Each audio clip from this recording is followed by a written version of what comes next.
अस्सलाम वालेकुम नाजरीन। रात गए तहरीक इंसाफ बहुत बड़ी साजिश से बच गई। आपको पता है कि पार्लिमानी कमेटी ने जस्टिस याया अफरीदी को चीफ जस्टिस नामजद कर दिया है।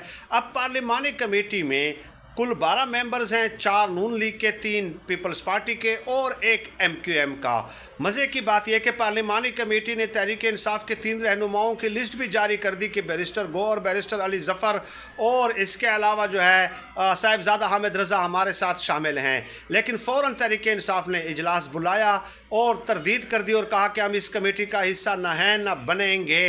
ये एक बहुत बड़ी साजिश थी, ये ट्रैप करना था PTI को, क्योंकि ये फिर पूरा साल कहते कि जस्टिस याया अफरीदी को जो नामजद किया है उसमें जो तहरीक इंसाफ वाले भी शामिल थे, उन्होंने भी इनकार नहीं किया। ये इस तरह का झूठ बोलते, लेकिन PTI ने बर वक्त इजलास बुला के उनकी इस साजिश को नाकाम बना दिया है और ये बहुत अच्छा फैसला था।